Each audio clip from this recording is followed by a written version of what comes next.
Asynchronous circuits. ये asynchronous counter circuit है। ये असिंक्रोनस क्यों है? क्योंकि फर्स्ट फ्लिप फ्लॉप का क्लॉक सोर्स कहीं और से आ रहा है और सेकंड का क्लॉक, फर्स्ट का आउटपुट सेकंड का क्लॉक है। तो clock source of flip flops are different, therefore इस सर्किट को हम असिंक्रोनस, या ये काउंटर है यानी हम देखेंगे ही आगे, but it is asynchronous counter और रिपल काउंटर। इनिशियली 0 0 है। आपसे पूछा गया कि ये सर्किट कोई सा काउंटर है या नन ऑफ दिस है। ओके, इनिशियली दोनों का आउटपुट 0 0। जैसे ही ये क्लॉक एक्टिवेट होगी, क्योंकि दिस फ्लिप फ्लॉप की जो क्लॉक है इस पर डिपेंडेंट है, तो जब तक ये एक्टिवेट नहीं होगा इसमें कोई चेंज नहीं होगा। तो जैसे ही इसकी क्लॉक एक्टिवेट हुई, ये हाई हुआ, तो Q0 0 से कितना हो गया, क्योंकि T इनपुट 1 है, तो जब जब क्लॉक एक्टिवेट होगी इसकी तब तक इसका आउटपुट क्या हो जाएगा, टॉगल हो जाएगा।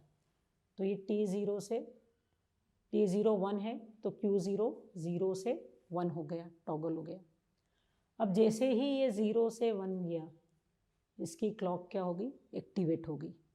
इसकी क्लॉक एक्टिवेट हुई तो इसका T इनपुट भी कितना है, 1, तो ये भी टॉगल हो जाएगा, तो ये भी 0 से 1 हो गया।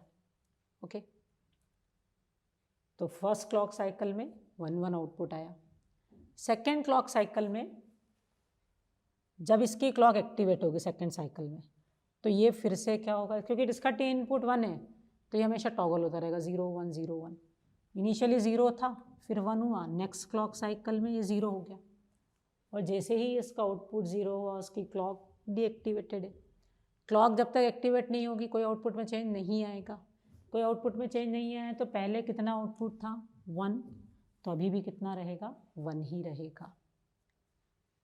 फिर जब नेक्स्ट क्लॉक एक्टिवेट होगी इसकी, तो ये फिर टॉगल होगा, फिर ये 0 से 1 हुआ। जैसे ही ये 0 से 1 हुआ, इसकी क्लॉक 1 हुई, तो ये एक्टिवेट होगा। ये एक्टिवेट होगा तो ये भी क्या हो जाएगा, टॉगल। टॉगल हुआ तो प्रीवियसली ये 1 था, अब कितना हो जाएगा, 0। फिर नेक्स्ट क्लॉक, ये तो हो गया इस क्लॉक का आउटपुट। अब इसके बाद जब भी ये नेक्स्ट क्लॉक एक्टिवेट होगी तो ये फिर टॉगल होगा, ये 1 से कितना हो गया, 0। और जैसे ही ये 0 और इसकी क्लॉक एक्टिवेटेड नहीं रहेगी, इसकी क्लॉक एक्टिवेट नहीं रहेगी, तो इसके आउटपुट में there will be no change. तो फाइनली इसका आउटपुट कितना हो गया, 0 0। तो ये कितने डिफरेंट ना, तो हमने 0 0 से स्टार्ट किया था, बैक कहाँ आ गए हम, 0 0। तो ये कितने डिफरेंट आउटपुट जनरेट कर रहा है, कितने डिफरेंट स्टेट जनरेट कर रहा है, तो 1 2 3 4। तो because it is generating 4 different state, ये कौन सा काउंटर हो गया, it is a mod 4 counter. तो असिंक्रोनस में आपको क्या याद रखना है कि जब तक टी है ना, second flip flop depends on first, तो जब तक फर्स्ट की आउटपुट चेंज नहीं होगा सेकेंड में कोई चेंज नहीं होगा। सिंक्रोनस में हम क्या करते हैं, किसी भी फ्लिप फ्लॉप की करंट स्टेट निकालने के लिए उनकी प्रीवियस स्टेट यूज़ करते हैं, लेकिन यहाँ इसका T1 का सेकेंड फ्लिप फ्लॉप का आउटपुट निकालने के लिए फर्स्ट की आप प्रीवियस नहीं, करंट, जब तक फर्स्ट 1 नहीं होगा इसमें कोई चेंज नहीं होगा फर्स्ट के आउटपुट में। क्योंकि ये फ्लिप फ्लॉप कैसा है, ये पॉजिटिव एज ट्रिगर्ड है ना, पॉजिटिव एज ट्रिगर्ड है, मतलब जब तक इसका क्लॉक 1 नहीं होगी तब तक इसमें कोई चेंज नहीं होगा। और अगर यहाँ पे हम बबल लगा देते हैं तो ये क्या हो जाता, negative edge triggered. Negative edge triggered होता तो जब तक इसकी क्लॉक लो नहीं होगी, 0 नहीं होगी, है ना, Q0 जब तक 0 नहीं होगा इसमें कोई चेंज नहीं होगा। तो second flip flop depends on first, तो जब तक फर्स्ट में कुछ चेंज नहीं होगा सेकेंड में कोई चेंज रिफ्लेक्ट नहीं होगा। तो आपको करंट स्टेट से ही इसकी नेक्स्ट स्टेट निकालनी है, इसकी जो करंट स्टेट है वही डिसाइड करेगी कि इसकी नेक्स्ट स्टेट क्या होगी। तो नेक्स्ट क्वेश्चन फिर वही है हमारा कि हमको एक एसिंक्रोनस सर्किट गिवन है, एक रिपल काउंटर गिवन है, और एक काउंटर पूछा है कि मॉड 4 है, मॉड 6 है, मॉड 8 है।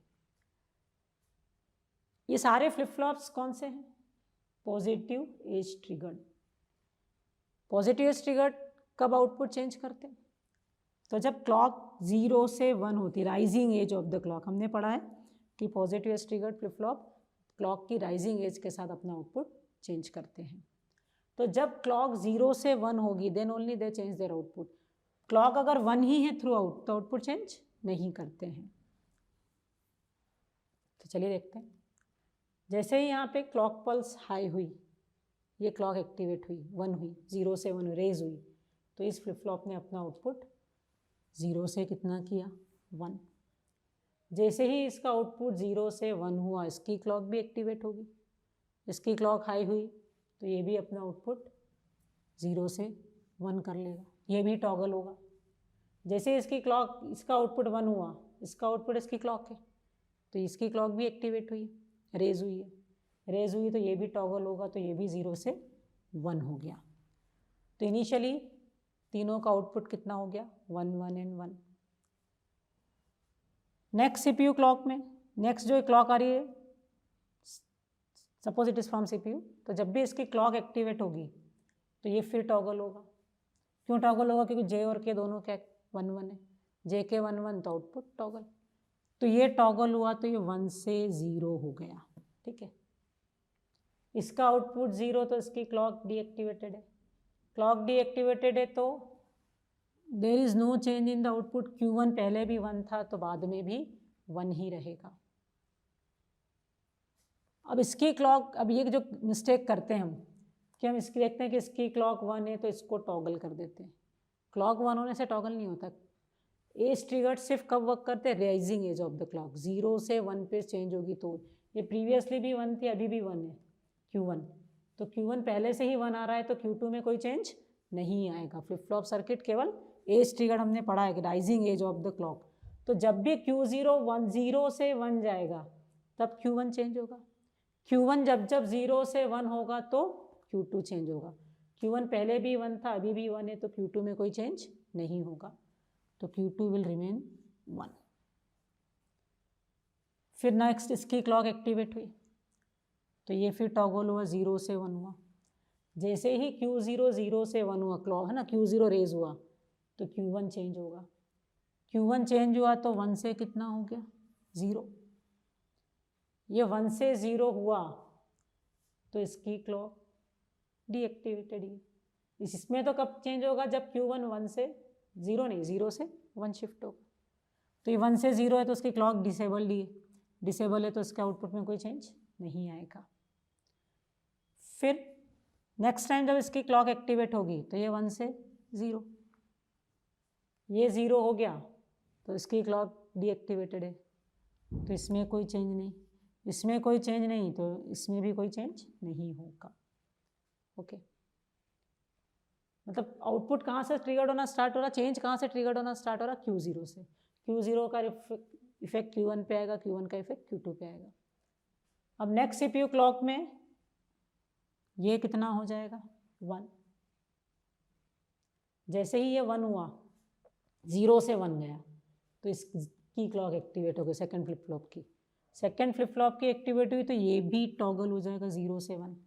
और अब जैसे ही ये 0 से 1 हुआ, इसकी क्लॉक एक्टिवेट हुई ना, राइजिंग एज इसके साथ, ये एक्टिवेट होगा, ये एक्टिवेट होगा तो ये भी टॉगल हो जाएगा, तो कितना हो गया, 0 हो गया। अब नेक्स्ट क्लॉक में फिर ये 1 से 0 हुआ, Q0 जैसे 0 हुआ तो ये डिसेबल ही हो गया, ये डिसेबल हो गया तो इसके आउटपुट में कोई चेंज नहीं। अब ये प्रीवियसली भी 1 था, नेक्स्ट भी 1 है तो उसमें कोई चेंज नहीं होगा ना। Q2 में कब चेंज होगा, जब Q1 1 से 0 शिफ्ट होगा, तो Q2 में कोई चेंज नहीं, 0 ही रहेगा। फिर नेक्स्ट CPU क्लॉक में ये फिर 1 हुआ, ये 0 से 1 हुआ तो इसकी क्लॉक एक्टिवेट होगी, इसकी क्लॉक एक्टिवेट हुई तो ये 1 से 0 हो गया। Q1 0 हो गया तो यहाँ पे क्लॉक 0 है तो कोई इफेक्ट नहीं होगा, तो ये जो पहले 0 था ये 0 ही रहेगा। तो नेक्स्ट क्या हो गया हमारा, 1 0 0। अब नेक्स्ट टाइम जब भी इसकी क्लॉक एक्टिवेट होगी तो 1 से कितना हो जाएगा, 0। Q0 0 तो इसकी क्लॉक डिसेबल्ड, इसकी क्लॉक डिसेबल्ड तो इसमें कोई चेंज नहीं, इसमें कोई चेंज नहीं, इसकी क्लॉक 0 तो इसमें भी कोई चेंज नहीं। तो 0 0 0 से स्टार्ट करके हम बैक कहाँ पहुँच गए, 0 0 0 पे। तो कितने डिफरेंट स्टेट्स आ रही 1 2 3 4 5 6 7 8. तो this circuit is producing 8 different states, therefore it is mod 8 counter. तो कौन सा आंसर सही है इसका? It is mod 8 counter. तो इस तरह से हमारे एसिंक्रोनस फ्लिप फ्लॉप्स सर्किट्स का हम आउटपुट फाइंड कर सकते हैं. ये याद रखना है कि बिकॉज हम as triggered flip flop use करते हैं, तो अगर पॉजिटिव एज ट्रिगर्ड है तो Q2 डिपेंड्स ऑन Q1. तो Q1 जब जब 0 से 1 पे ट्रांजिशन करेगा तो ही Q2 चेंज होगा. और अगर निगेटिव होते तो क्या होता? जब जब 1 से 0 क्लॉक डाउन होती, negative edge triggered falling edge के साथ वर्क करते. तो अगर ये निगेटिव एज ट्रिगर्ड होता तो Q1 जब जब 1 से 0 होता तब तब Q2 में चेंज आता. Q1 अगर पहले भी 0 है बाद में भी 0 है तो Q2 में कोई चेंज नहीं होगा. चेंज होने के लिए निगेटिव एज ट्रिगर्ड में 1 से 0 वाला ट्रांजिशन चाहिए और पॉजिटिव एज ट्रिगर्ड में 0 से 1 वाला ट्रांजिशन चाहिए, तो ही नेक्स्ट फ्लिप फ्लॉप अपना आउटपुट चेंज करेगा, अदरवाइज चेंज नहीं करेगा. तो नेक्स्ट क्वेश्चन अगेन वही है कि following circuit is mod 4 mod 6 mod 8, कौन सा काउंटर सर्किट है. प्रीवियस क्वेश्चन और इस क्वेश्चन में केवल इतना डिफरेंस है कि यहाँ हमने negative edge triggered flip flop use कर रखे हैं. प्रीवियस क्वेश्चन में सारे flip flop positive edge triggered थे. ओके, निगेटिव एज ट्रिगर्ड है. पॉजिटिव एज ट्रिगर्ड में क्या देखा था? जब जब क्लॉक 0 से 1 होती है तो फ्लिप फ्लॉप सर्किट अपना आउटपुट चेंज करेगा. यहाँ क्लॉक डाउन होगी, 1 से 0 जाएगी, तब फ्लिप फ्लॉप सर्किट अपने आउटपुट चेंज करेंगे. इनिशियली तीनों कितने हैं? 0 0 0. जैसे ही इसकी क्लॉक डाउन होगी फर्स्ट फ्लिप फ्लॉप की Q0 की, तो Q0 अपना आउटपुट 0 से 1 करेगा. ये निगेटिव एज ट्रिगर्ड है, 0 से 1 पे नहीं, 1 से डाउन होने पे 0 होने पे अपना आउटपुट चेंज करेंगे. और वैसे भी अगर ये 1 हुआ है तो 1 का कॉम्प्लीमेंट जा रहा है तो 0 0 है तो क्लॉक डाउन है, क्लॉक डाउन है तो वर्क नहीं करेगा. तो इसका आउटपुट 1 हुआ लेकिन इसकी क्लॉक डीएक्टिवेटेड है, तो इस Q1 में कोई चेंज नहीं आया. और Q1 में चेंज नहीं हुआ तो Q2 में भी कोई चेंज नहीं होगा. ऑल्दो Q2 की क्लॉक कितनी होगी? 1, लेकिन क्लॉक के 1 होने से आउटपुट चेंज नहीं होता. एज ट्रिगर्ड में क्लॉक जब ट्रांजिशन करती है तब आउटपुट चेंज होता है. तो इसलिए 0 0 0 के बाद इट इज़ 1 0 0. नेक्स्ट टाइम में जब इसकी क्लॉक एक्टिवेट होगी तो ये 0 हो गया. अब जैसे ही Q0 1 से 0 गया तो Q1 एक्टिवेट हो गया ना, इसकी क्लॉक एक्टिवेट हो गई. डाउन हुआ 1 से 0 तो Q1 एक्टिवेट हुआ. Q1 की क्लॉक एक्टिवेट हुई तो Q1 अपना आउटपुट चेंज करेगा 0 से 1, है ना, क्योंकि सारे इनपुट 1 1 है. तो हमेशा जब भी क्लॉक एक्टिवेट होगी ये सारे फ्लिप फ्लॉप सर्किट अपने आउटपुट को टॉगल कर देंगे 0 से 1 या 1 से 0. अब ये 0 से 1 गया, ये 1 हुआ तो इसकी क्लॉक तो 0 हो गई, इसकी क्लॉक 0 होगी तो इसमें कोई चेंज नहीं. तो 1 0 0 के बाद इट इज़ 0 1 0. फिर नेक्स्ट जब इसकी क्लॉक एक्टिवेट होगी तो ये 1 हो जाएगा. अब इसकी क्लॉक एक्टिवेट कब होगी? जब ये क्लॉक डाउन होगी, तब ये अपना आउटपुट चेंज करेगा. ये 1 हुआ, ये 0 से 1 हुआ तो इसमें कोई चेंज नहीं, इसमें कोई चेंज नहीं, तो Q2 में कोई चेंज नहीं होगा. फिर नेक्स्ट में ये 1 से 0 गया, जैसे ही ये 1 से 0 गया तो ये एक्टिवेट हो गया ना, इसकी क्लॉक रेज हुई. इसकी क्लॉक रेज हुई तो रेज नहीं हुई, निगेटिव एज ट्रिगर्ड है तो हम क्या कहेंगे? क्लॉक फॉल हो गई. 1 से 0 का ट्रांजिशन है तो इसने चेंज किया तो ये भी 1 से 0 हो गया. और जैसे ही ये 1 से 0 हुआ, ये इसकी क्लॉक में चेंज आया तो ये भी एक टॉगल हो गया, तो 0 0 1. नेक्स्ट में ये 1 हुआ, ये 1 हुआ तो 0 से 1, इसमें कोई चेंज नहीं, इसमें कोई चेंज नहीं, तो नेक्स्ट में भी कोई चेंज नहीं होगा.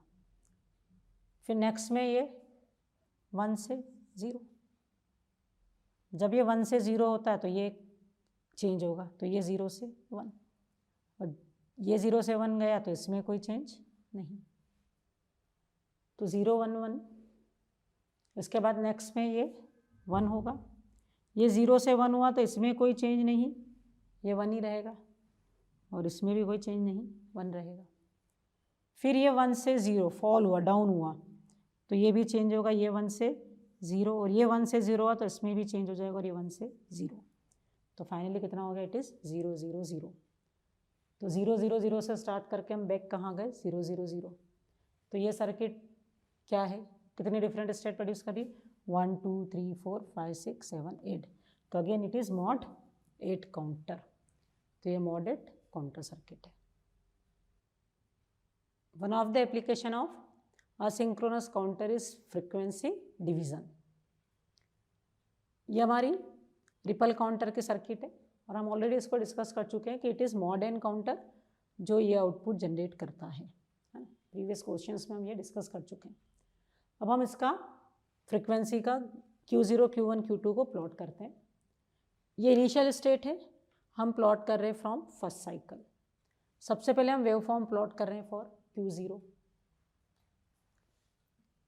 फर्स्ट साइकिल में Q0 1, सेकंड में 0, थर्ड में 1, फोर्थ में 0, अल्टरनेट 1 0 1 0 हो रहा है। तो फर्स्ट साइकिल में Q0 1 है, सेकंड में ये कितना हो गया 0, थर्ड में 1 है, फोर्थ में 0, फिफ्थ में 1 है, सिक्स में 0, सेवन्थ में 1, एट्थ में 0। तो ये हमारा Q0 का प्लॉट हो गया। हम डिस्कस करें फ्रीक्वेंसी डिवीज़न, कैसे फ्रीक्वेंसी डिवाइड हो रही। तो ये हमारी क्लॉक फ्रीक्वेंसी f है। क्लॉक की 2 साइकिल्स मिलके Q0 की एक साइकिल हो रही है। तो क्लॉक की 8 साइकिल्स हो गई, तब Q0 की कितनी साइकिल्स हुई, 1 2 3 4। तो क्लॉक साइकिल्स के जस्ट हाफ। तो अगर क्लॉक की फ्रीक्वेंसी f है तो Q0 की फ्रीक्वेंसी कितनी हो गई, f/2। तो Q0 divides the frequency of clock by 2। अब हम Q1 के लिए प्लॉट करते हैं from first cycle. First 2 cycle में Q1 1 है, उसके बाद वाली 2 साइकिल में 0, फिर 2 में 1, 2 में 0। तो अब हम Q1 के लिए प्लॉट कर रहे हैं। फर्स्ट 2 साइकिल में Q1 1 है, नेक्स्ट 2 साइकिल में Q1 0, उसके बाद वाली 2 साइकिल में फिर 1 है, लास्ट 2 साइकिल्स में 0। तो ये Q1 का प्लॉट हो गया। Q1 का एक साइकिल मिलके क्लॉक के कितने साइकिल हो रहे हैं, 4, है ना। तो Q1 divide the frequency by 4। Q1 divide the frequency by 4, क्योंकि Q1 का एक cycle is 4 cycles of clock. अब हम फाइनली प्लॉट करते हैं for Q2। Q2 starting 4 cycle में 1 है, लास्ट 4 साइकिल में 0। तो Q2 स्टार्टिंग 4 साइकिल में 1 है और लास्ट 4 साइकिल में 0 है। तो Q2 का एक cycle equal to 8 cycles of clock. 1 cycle of Q2 is equal to 8 cycles of clock. तो Q2 divides the frequency by 8। Clock frequency को 8 से डिवाइड कर रहा है। और हमारा लास्ट फ्लिप फ्लॉप या मोस्ट सिग्निफिकेंट फ्लिप फ्लॉप क्या है, Q2। ये हमारा मॉड 8 काउंटर है। तो mod 8 counter divides the frequency by 8। 3 bit में कौन सा काउंटर डिज़ाइन किया हमने, मॉड 2 टू द पावर 3। तो mod 2 to the power 3 counter frequency को डिवाइड कर रहा है by 2 to the power 3। Similarly n flip flops में हम कौन सा काउंटर डिज़ाइन कर सकते हैं, mod 2 to the power n। और mod 2 to the power n counter frequency को किससे डिवाइड करेगा, by 2 to the power n। तो अगर हमने mod 2 to the power n counter design किया है और हमारी क्लॉक फ्रीक्वेंसी f है, तो it will divide frequency by 2 to the power n। तो हम इन एसिंक्रोनस काउंटर्स को यूज़ कर सकते हैं for frequency division also. GATE का एक क्वेश्चन हम सॉल्व कर रहे हैं। आपसे पूछा what is the minimum number of NOR gate required to implement the function sum of min term 0 2 5 7 8 10 13 15 Assume that all the inputs and their complements are available. तो आपसे पूछा गया कितने नॉर गेट लगेंगे, और नॉर गेट निकालने के लिए आपको किस फॉर्म में निकालना चाहिए, प्रोडक्ट ऑफ सम फॉर्म में। तो आप इसको सॉल्व करेंगे, मिनिमाइज प्रोडक्ट ऑफ सम निकालेंगे। कौन कौन सी मिन टर्म्स है, 0, 1 नहीं है, 2 है, 3 नहीं है, 4 नहीं है, 5, 6, 7, 8, 9, 10, 11, 12, 13, 14, 15। ठीक है, हमको सम ऑफ मिन टर्म्स नहीं, क्योंकि नैंड गेट पूछा होता तो हम सम ऑफ मिन टर्म्स के फॉर्म में निकालते, नॉर गेट पूछा है तो प्रोडक्ट ऑफ मैक्स टर्म के फॉर्म में निकालिए। और प्रोडक्ट ऑफ मैक्स टर्म के लिए हम क्या करते हैं, 0 की ग्रुपिंग। तो एक 0 का कॉर्ड, अनादर कॉर्ड ऑफ 0, तो 2 0 के कॉर्ड है, लेकिन 0 पे ग्रुपिंग करने पे हमको फंक्शन का क्या मिलता है, कॉम्प्लीमेंट। तो एफ कॉम्प्लीमेंट, ये क्या हो गया, इस कॉर्ड में कॉमन क्या है, B and D bar, B D bar plus इस कॉर्ड में क्या कॉमन है, बी बार डी। तो it is B D bar plus B bar D. लेकिन फंक्शन चाहिए तो हम दोनों साइड का क्या लेंगे, कॉम्प्लीमेंट। दोनों साइड का कॉम्प्लीमेंट लिया तो D B D bar plus B bar D whole bar. इस पर हमने डी मॉर्गन अप्लाई किया तो B D bar whole bar ये प्लस डॉट में, और B bar D whole bar, और ये क्या हो गया, B bar plus D dot B plus D bar. ठीक है, अब हम इसकी कौन सी सर्किट बनाते हैं, और एंड वाली सर्किट है ना, तो बी बार डी,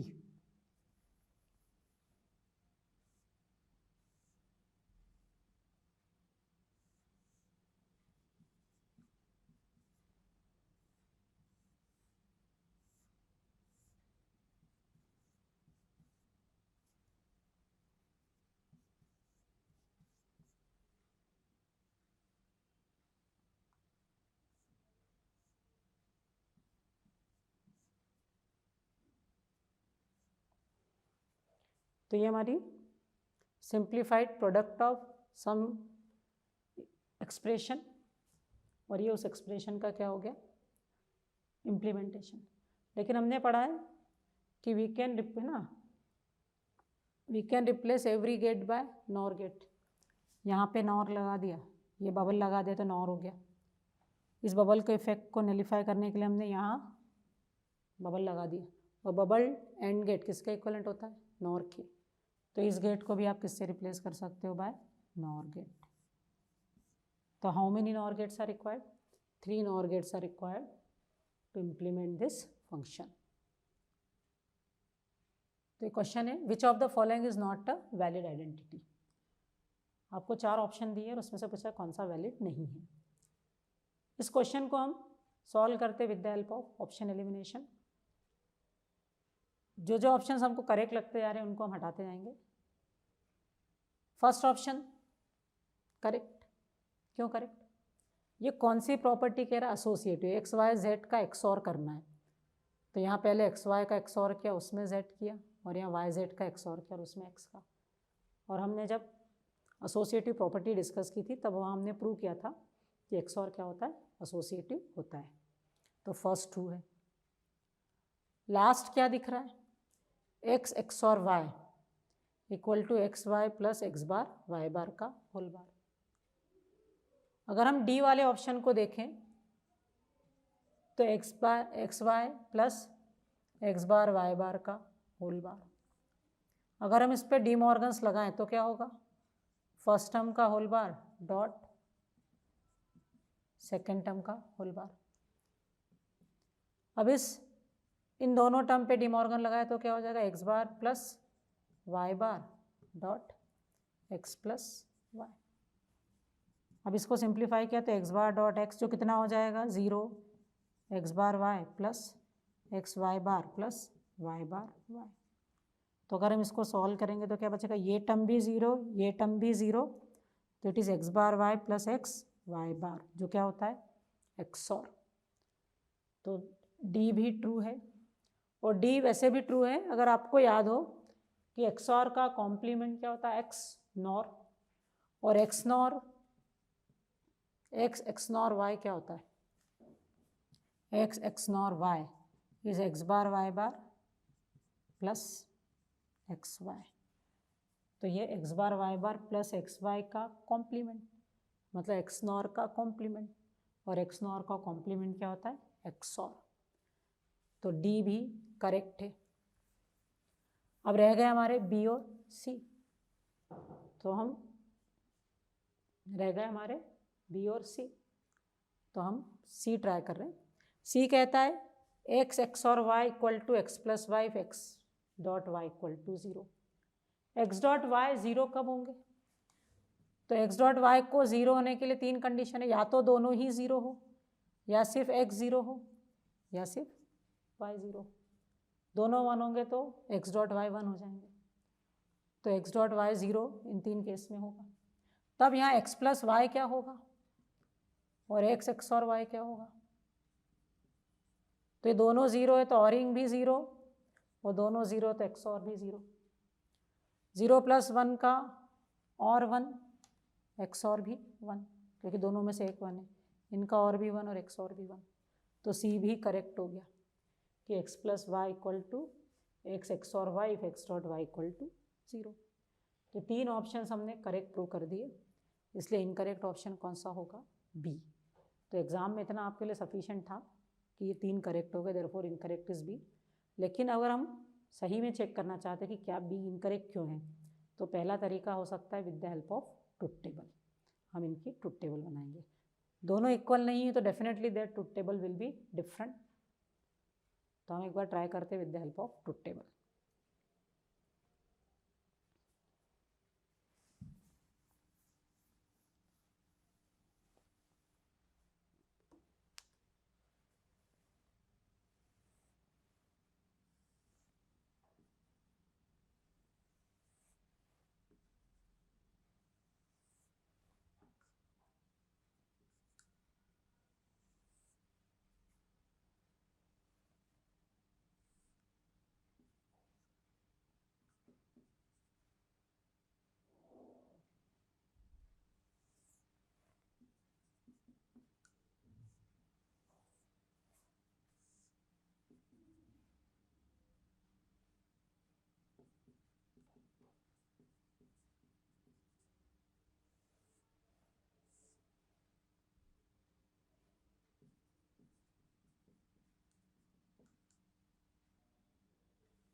तो ये ट्रुथ टेबल हम डिज़ाइन कर रहे हैं। जब एक्स वाई जेड तीनों ज़ीरो है तो ऑरिंग का रिजल्ट भी ज़ीरो होगा, XOR का रिजल्ट भी ज़ीरो होगा। X plus Y zero, X plus Y zero, और जेड का XOR करेंगे तो ज़ीरो और ज़ीरो का XOR ज़ीरो। तो सभी ज़ीरो है तो XOR और सब ज़ीरो प्रोड्यूस करेंगे, है ना। नेक्स्ट रो क्या होगी, zero zero one. X plus Y कितना हो जाएगा, zero, Y plus Z one, X plus Y zero, है ना, और जेड कितना है वन, ज़ीरो और वन का XOR हुआ वन। यहाँ एक्स कितना है ज़ीरो, वाई और जेड, वाई प्लस जेड कितना है वन, तो ज़ीरो और वन का XOR हुआ वन। अब नेक्स्ट क्या होगा, zero one zero, X plus Y one, Y plus Z one, X plus Y one है, जेड ज़ीरो, XOR का result one, X zero, y plus Z 1 XOR का result 1। अभी तक तो दोनों सेम आ रहे। फिर तीसरा हम ट्राई करते 0 1 1 x plus Y 1 y plus Z 1 x plus Y 1 है, z भी 1 है, तो 1 और 1 का XOR हो गया 0। फिर x कितना है 0, y प्लस जेड कितना है 1, 0 और 1 का XOR हुआ 1। तो ये फोर्थ रो, यहाँ पे 0 आ गई और यहाँ पे 1 आ गई, तो दोनों की ट्रुथ टेबल एग्जैक्टली सेम नहीं है, therefore they are not equivalent. तो एक क्वेश्चन करते हैं हम from GATE 2019। Consider 3 functions f1, f2 and f3. f1 is sum of min term 0 to 5, 8, 14. f2 is sum of min terms 2, 3, 6, 8, 14, 15 और f3 is sum of min term 2, 7, 11, 14. For the following circuit output function f is, और आपको 4 choices दिए। इस circuit का जो output function है f वो है। सबसे पहले हम इस सर्किट को स्टार्ट करते हैं फ्रॉम दिस एंड गेट। यहाँ 2 फंक्शन इनपुट में f1 और f2, तो f1 डॉट f2 का है ना एंडिंग का आउटपुट क्या होगा। तो अभी जो हमने थ्योरी पढ़ी है, जो हमने प्रीवियस क्वेश्चन सॉल्व किए, वो क्या कहते हैं कि एंड में हम क्या लेते हैं जो दोनों में कॉमन है। तो एंड गेट का आउटपुट क्या होगा, सम ऑफ मिन टर्म्स। क्या क्या कॉमन है दोनों में, 2 इज कॉमन इन बोथ, 2 के बाद 8 is common in both and 14 is common in both. तो इस एंड गेट का आउटपुट क्या होगा, सम ऑफ मिन टर्म्स 2, 8 एंड 14। f3 क्या है, तो f3 इज सम ऑफ मिन टर्म्स 2, 7, 11, 14। ये दोनों XOR को इनपुट में जा रहे हैं। XOR का आउटपुट 1 कब होता है, या XOR में कौन से टर्म्स आती है, तो एग्जैक्टली वही टर्म्स आएंगी जो दोनों में से किसी एक में प्रेजेंट है। जो दोनों में नहीं है वो भी नहीं आएंगी, और जो दोनों में है वो भी नहीं आएंगी। 2 दोनों में है इसलिए नहीं आएगी, 2 दोनों में है इसलिए नहीं आएगी, 7 f3 में है लेकिन एंडिंग के आउटपुट में नहीं इसलिए 7 आएगा, 8 ऊपर है लेकिन नीचे नहीं, 11 f3 में है लेकिन ऊपर नहीं, 14 दोनों में इसलिए नहीं आएगा। तो f क्या होगा, सम ऑफ मिन टर्म 7, 8, 11। अभी कौन सा ऑप्शन है हमारा, ए। तो option A is correct, it is sum of min term 7, 8 and 11। तो नेक्स्ट क्वेश्चन है, which one of the following is not correct. आपको 4 आइडेंटिटीज गिवन है, 4 इक्वेशंस गिवन है और आपसे पूछा है कि इनमें से कौन सी करेक्ट नहीं है। तो हम एक एक इक्वेशन को सॉल्व करते हैं और देखते हैं इनमें से कौन सी करेक्ट नहीं है।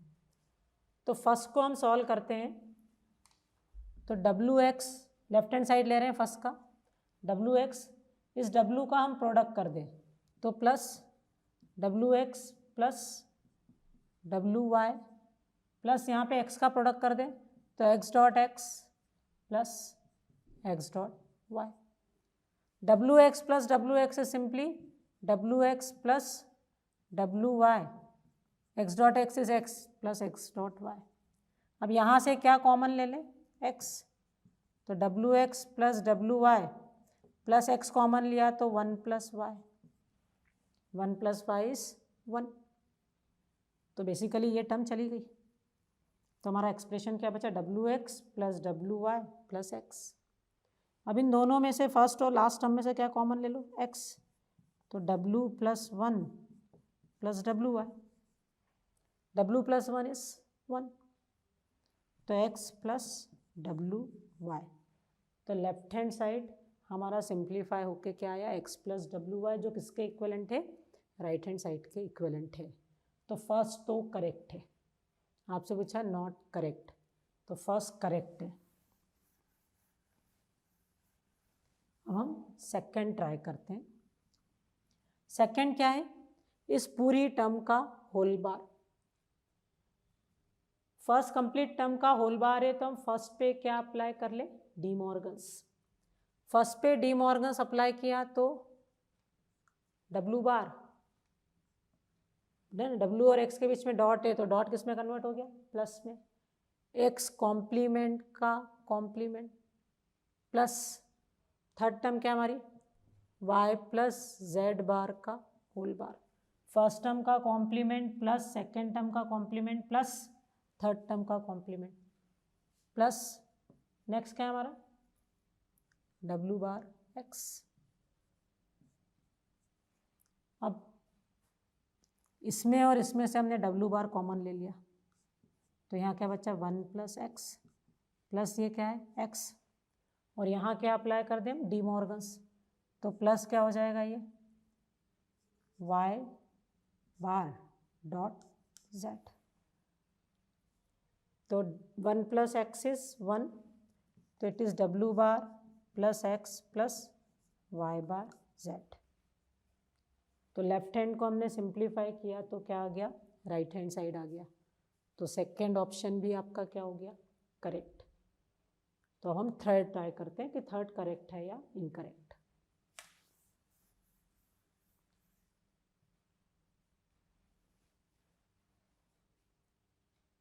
तो we are trying third option. Third क्या कह रहा है तो थर्ड में हम पहले w एक्स बार y ये w एक्स बार के इन दोनों के साथ प्रोडक्ट कर देते हैं प्लस w एक्स बार x z बार प्लस w बार x बार और पूरे के प्रोडक्ट में क्या है y। इन दोनों टर्म को हमने प्रोडक्ट कर दिया प्लस दिस ओके। अब ये x बार डॉट x ये टर्म कितनी हो गई 0 तो ये क्या हो गया w एक्स बार y प्लस w बार एक्स बार डॉट y। अब इस y का प्रोडक्ट कर दें तो it is w x bar y plus w bar x bar y। अगर x बार y कॉमन ले लेते हैं तो अंदर क्या बचता है w प्लस w बार। w प्लस w बार कितना 1 तो it is x bar y जबकि ऑप्शन क्या कह रहा है x y बार तो इसलिए ये इनकरेक्ट हो रहा है। लेकिन एग्जाम में फिर भी हमें डाउट होता है तो हम कौन सा ऑप्शन ट्राई कर लेते हैं डी क्या करेक्ट है।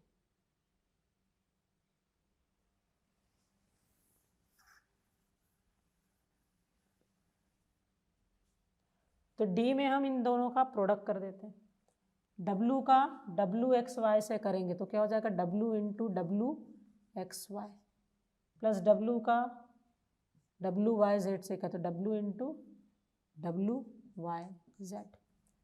फिर अब y का कर दें तो w एक्स वाई वाई फिर y का करेंगे तो क्या होगा w वाई जेड वाई।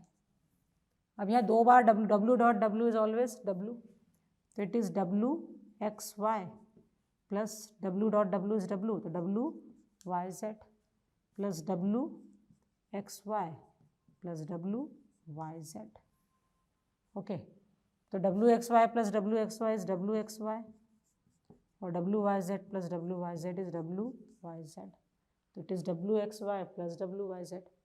तो लेफ्ट हैंड साइड को सॉल्व किया तो राइट हैंड साइड आ गया। तो फर्स्ट 3 ऑप्शंस मतलब फर्स्ट ऑप्शन करेक्ट था सेकंड करेक्ट था और फोर्थ करेक्ट हो गया। तो विच वन इज इनकरेक्ट तो इट इज सी। तो क्वेश्चन कर रहे हैं हम from it is from GATE 2017। आपसे पूछा है consider the following function the number of function क्या दिया sum of min term 0 to 5 7 9 11 और डोंट केयर 3 8 10 12 14। आपसे पूछा गया number of essential prime implicant in function is तो आपको क्या निकालना है असेंशियल प्राइम इम्प्लीकेंट। और हमने क्या देखा है कि जिस वन को कवर करने का एक ही तरीका होता है उसके करस्पॉन्डिंग प्राइम इम्प्लीकेंट क्या होता है असेंशियल। तो सबसे पहले तो देखते हैं कि इस वन को कवर करने का क्या तरीका है। तो this one can be covered with the help of quads of quad of corner के कॉर्ड से कवर कर रहा है और इस वन को कवर करने का और कोई तरीका नहीं। तो जो कॉर्नर का क्वाड है, it is essential prime implicant.